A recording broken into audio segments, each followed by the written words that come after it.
الناس ترى تعتبر الجزائر دولة بترولية ودولة غنية. يا عباد ربي احنا نصدروا 500,000.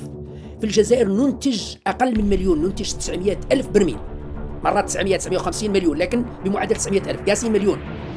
نستهلك نص 500,000 اللي نستهلكوه للسوق الداخلية، اللي نبيعوه للخارج 500,000، نص مليون. السعودية تنتج تنتج حوالي 13 مليون، تصدر للعالم 12 مليون. 12 مليون اللي نصدروها احنا في 12 يوم، وما يصدروها في 12، اللي يصدروها في شهر، اللي نصدروها احنا تقريبا شهر، في 24 يوم ولا 25 يوم نصدروها احنا، هم يصدروها في نهار واحد. السعودية تصدر 12 مليون برميل يوميا. اوكي، يعني مداخلها تريليونات الملايير، الله يبارك. بالمقابل شعبها قليل، بالإضافة إلى مداخل العمرة والحج اللي هي نفس الشيء بالملايير، تعادل البترول. مداخيل السعودية من العمرة والحج بالملايير، يعني عندها مداخيل كثيرة، الله يبارك. ولكن الشعب قليل، التوزيع قليل وقليل جدا. يعني اللي يوزعوا على الشعب كي يعطوهم كل واحد يعطوا له $1,000,000 في العام ما يخلصوش الدرهم. شعب قليل.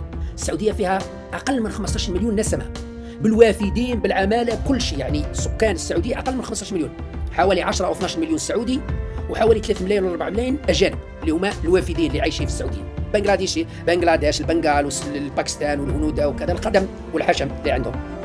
إذن السعودية ثرواتها الله يبارك طائلة، اللي تقدر تدير مشاريع تحتية وتدير وش تدير، وبترول الله يبارك، والشعب قليل. الشعب قليل. احنا رايحين الواد الحراج، داخلين الواد الحراج، وجماعة يقول لك منتوجاتنا التي تغزو أوروبا وأمريكا وآسيا وكذا، ريح في الشبك.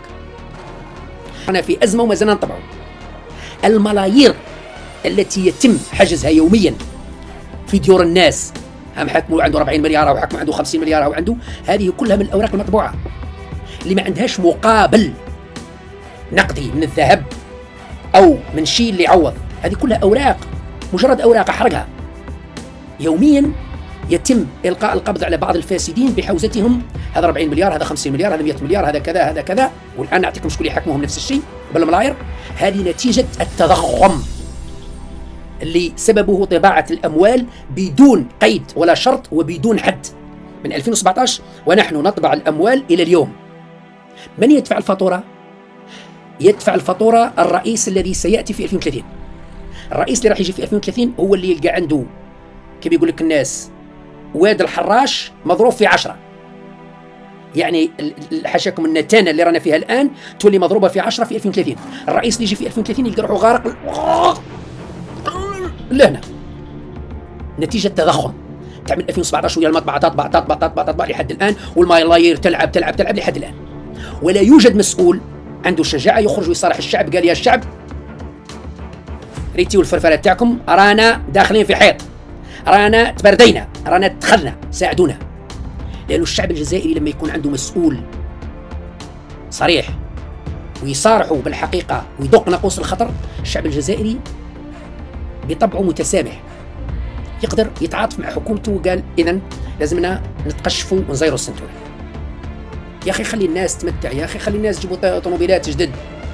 يا عباد ربي خافوا ربي، منعتوا سيارات قل من 3 سنين، قل من 5 سنين، قالوا تحوسوا البارك المهترئ هذا، تحوسوا الناس تعيش، إلا إذا كان عندكم مخطط وهو القضاء على نص الشعب الجزائري بليزاكسيدون تهناهم، مقسم الشعب اللي قتلوا نصهم بليزاكسيدون تهناهم منهم. هذاك ممكن إذا كان هذا هو المخطط قولوا لنا راكم نجحتوا فيه، راكم نجحتوا في المخطط مريقل. غلقت الاستيراد وبالتالي منعت استيراد العجلات، وأصبحت الناس تعمل عجلات قديمة ممسوحة وتديروا حوادث مرور والناس تموت. من المسؤول؟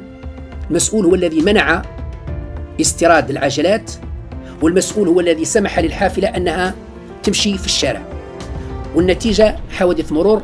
هاو دخل في حيط في وهر البارح في قنبيطة، بيوز داخل في حيط، اليوم في القبة داخل في طوموبيل، السمانة اللي فات داخل في الواد. وهذه الحوادث راهي تتكرر يوميا، ليس بسبب السرعة المفرطة، لأنه هذا في قنبيطة، هذا في القبة ما يمشيش 30 كيلومتر في الساعة، مستحيل. ما تقولوش في القبة، في شوارع القبة البيوس هذا كان يمشي 120، مستحيل، كان يمشي 30. خرج فيك كما واحد ضرب على الفرينة تمكنش، النفس راحت. لانه الفران تقدم لي بلاكات دي الفران ما عندوش، صرا اكسيدون. هنا ما فيهاش مناوره ولا فيها سرعه في السائق كان في حاله سرعه، ما كانش. راك في وسط القبه مستحيل تمشي اكثر من 30 كم في الساعه، مستحيل. اكثر من 30 كم في الساعه مستحيل. شوارع القبه ضيقه. اذا من المسؤول؟ المسؤول هو وزاره النقل ووزاره التجاره، لملاك الحافلات البريفي، الناس اللي عندهم حافلات الان راهم عندهم حافلات مهترئه قديمه. قال ارواح الدوله الى عندك دراهمك روح لا بنك سنترال اشري حافله في اقل من شهر، تروح تشري حافله مناقصه دوليه براسك، تشري حافله ولا زوج ولا ثلاثه. اذا ما عندكش دراهم ما يكفوكش الدوله تمد لك. هو عنده خبره وعنده تصريح توريزاسيون وعنده اصلا خط سير لالين، عنده كلش خصو الحافله لانه قديمه. انا كمسؤول في الدوله اسهل لهذا السيد في اقرب وقت يروح يجيب حافله يرهنها للبنك يخلصها بالعقل ويدخلها تبدا تخدم ومن بعد تسقم لها كوارتها.